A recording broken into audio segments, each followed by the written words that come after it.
안녕하세요. 사고의 마침표 사고다. 저는 법무법인 한중 변호사 박기태입니다.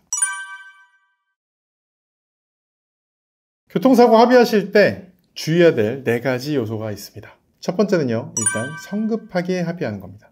보험사 직원이 단골 멘트가 있어요. 지금 하실 경우에 돈을 더 드릴 수 있다. 특히 뭐라고 많이 하냐면 향후 치료비가 계속 발생할 텐데 그 향후 치료비까지 저희가 넣어서 합의를 해서 더 받으실 수가 있어요. 앞으로 치료를 안 받더라도 향후 치료비만큼 미리 받으시는 거니까 더 좋습니다 라고 얘기하는 경우가 정말 많습니다. 마치 저는 어떤 느낌이냐면 지금 해야 39,800원에 살 수 있다 거의 이렇게 얘기하는 수준으로 여기서 한 달, 2달 더 있어봐야 금액이 오히려 더 떨어진다.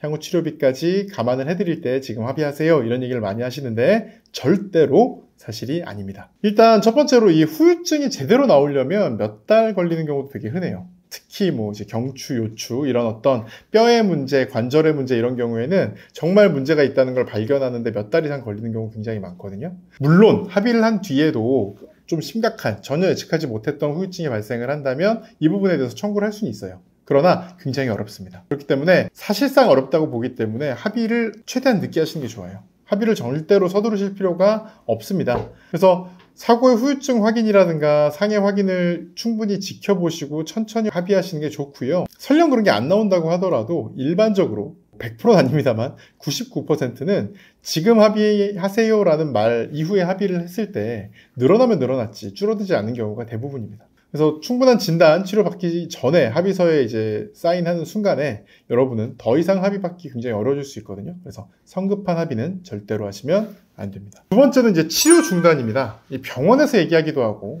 보험사에서 얘기하기도 하는데 이 정도로 치료받았으면 이제 퇴원하셔라. 이제 그만 치료받아라.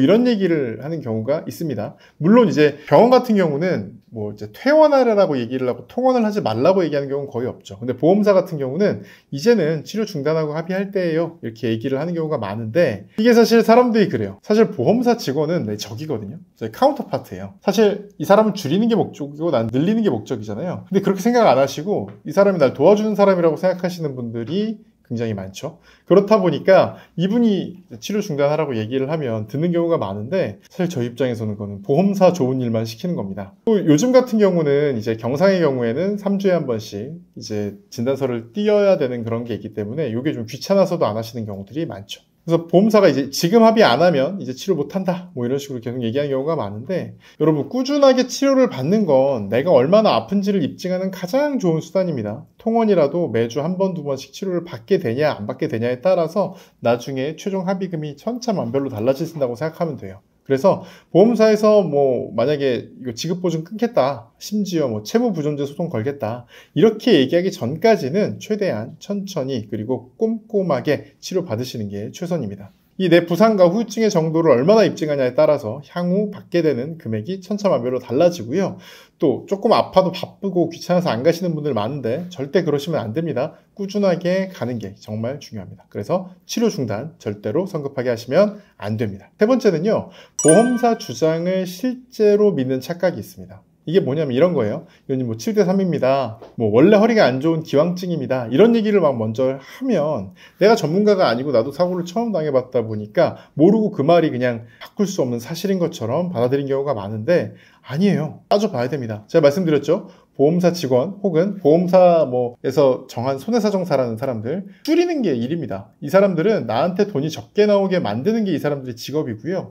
내 역할 혹은 만약에 문의를 하시면 저희 같은 교통사고 전문 변호사들의 역할은 돈을 늘려서 더 많이 받는 게 역할인 거죠. 역할 자체가 완전히 다른 거예요. 과실 비율 혹은 이게 기왕증이 있었냐 여부, 얼마나 다쳤냐 여부가 모두 달라질 수가 있습니다. 기왕증이 있다고 하더라도 사고로 인해서 악화된 부분은 당연히 보상 배상을 받을 수가 있는 거고요. 기왕증이 있는지 없는지도 함부로 판단할 수가 없습니다. 그래서 보험사 주장, 보험사 직원, 보험사 측의 손해사정사가 얘기하는 주장을 그대로 믿으시면 절대로 안 됩니다. 네 번째는요, 용어와 절차에 대한 잘못된 이해예요. 합의 과정에서는 일반인들이 잘 모르는 단어나 이런 게 많이 등장하거든요. 그런 걸 잘 모르고 넘어갔다가 잘못된 선택을 하는 경우가 굉장히 많습니다. 예를 들어 이런 거예요. 업무 중에 이제 다치면은 산재 처리라는 경우가 많잖아요. 이제 산재 처리를 하면 요양급여 받고 또 휴업급여를 받고 이렇게 됩니다. 그래서 산재 처리가 종결되면 내가 이제 산재도 받았고 나라에서 끝났으니까 다 끝났다라고 생각하시는 경우가 많은데 아닙니다.